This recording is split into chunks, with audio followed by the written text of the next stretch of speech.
ஆழ்வாரும் பெருமானாஜியர் திருவடிகளே சரணம். ஆச்சாரியன் திருவடிகளே சரணம். ஸ்ரீமதே ராமானுஜாய நமஹா.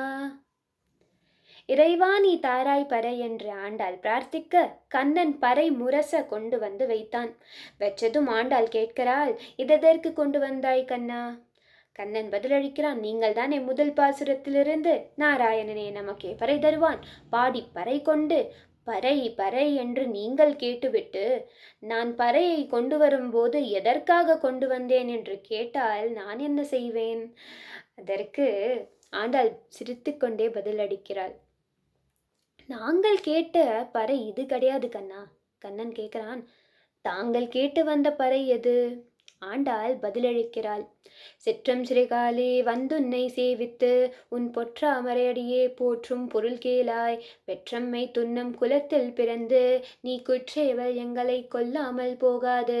இற்றை பறை கொள்வான் அன்று கான் கோவிந்தா, எற்றைக்கும் ஏழேழ் பிறவிக்கும் உந்தன்னோடு உற்றோமே ஆவோம், உனக்கே நாம் ஆட்செய்வோம், மற்றை நம் காமங்கள் மாற்றேலோரெம்பாவாய். 29வது பாசுரம் திருப்பாவையில் மிகவும் முக்கியமான பாசுரம். ஆண்டாள் தன்னை இடைக்குலத்தின் ஒரு பெண்ணாக பாவித்து வடபத்திரசாயி கோவிலை நந்தகோபாலனுடைய அரண்மனையாக பாவித்து வடபத்திரசாயி பெருமாளையே கண்ணனாக நினைத்து தான் வாழும் கலியை துவாபரமாக நினைத்து 29 பாசுரங்களை ஆண்டாள் பாடுகிறாள். 30ஆம் பாசுரத்தில்தான் ஆண்டாள் தன் நிலையை அடைகிறாள். சிற்றம் சிறுகாலே வந்துன்னை சேவித்து. ஆச்சாரியர்கள் கூறுவார்கள், காலை என்றால் 5 மணி, சிறுகாலை என்றால் 6 மணி, சிற்றம் சிறுகாலை என்றால் 4 மணி, அதாவது பிரம்ம முகூர்த்தம். சாஸ்திரத்திலையும் இதான் சொல்லப்பட்டுள்ளது. பிராமணே முகூர்த்தேச்ச உத்தாய, பிரம்ம முகூர்த்தத்துல தான் எழுந்துக்கணும். கண்ணா, நாங்க சூரிய நமஸ்காரம் கூட பண்ணாம உன்னை முதலில் வந்து சேவிக்கிறோம். அதாவது நீந்தானே எங்களுக்கு எல்லாமே. பகல் கண்டேன் நாரணனை கண்டேன், உன் பொற்றாமரையடியே போற்றும் பொருள் கேளாய். உன் திருவடி இருக்கே, அது தாமரை பூ போல இருக்கு. நாங்க எதற்காக வந்திருக்கோன்னு பொருளை கேளு. பெற்றம்மை துண்ணும் குலத்தில் பிறந்து, நீ மாடு மேய்க்கிற குலத்தில் தானே பிறந்திருக்க. நீ வந்து எங்களோட கோரிக்கையை நீ கேட்கணும். கேட்காம நாங்க ஒன்றும் உன்னை விடமாட்டோம்.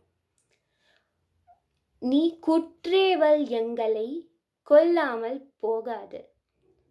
அதாவது குற்றேவல் என்றால் குரு பிளஸ் ஏவல், சின்ன சின்ன கைங்கரியம்.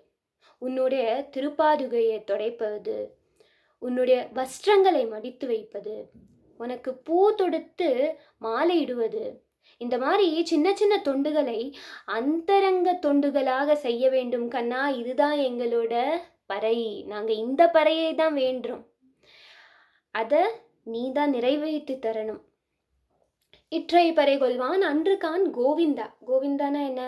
பெற்றம்மை துன்னம் குலத்தில் பிறந்தவன், கோக்களின் பாலகன், பசுக்களின் பாலகன்.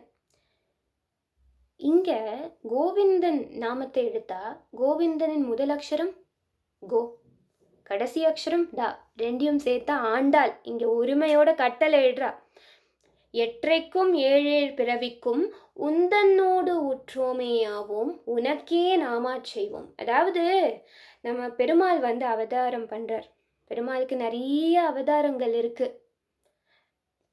பெருமாள் வந்து அவதாரம் பண்ணும்போது பெருமாளின் சம்பந்தம் உள்ளவா எல்லாரும் அவதரிப்பார். ராமாயணத்தையே ஒரு எடுத்துக்கலாமே நம்ம.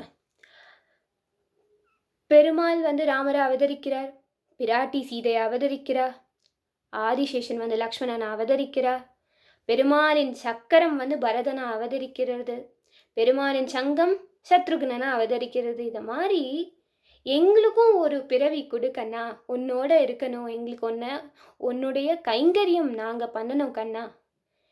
மற்றே நம் காமங்கள் மாற்றேலோ ரெம்பாவை. அது நிறைய காமங்கள் வரும், அதையும் நீந்தான் எங்களை இந்த காமங்கள் எல்லாமே எங்களை தீண்டவே கூடாது, அதுக்கான பொறுப்பும் உன்னோடது தான் அப்படின்னு ஆண்டாள் வந்து உரிமையாக கட்டளையிடுகிறாள்.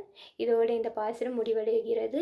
ஆண்டாள் திருவடிகளே சரணம். ஆழ்வாரெம்பெருமானாஜியர் திருவடிகளே சரணம். ஆச்சாரியன் திருவடிகளே சரணம். ஸ்ரீமதே ராமானுஜாய நமஹ.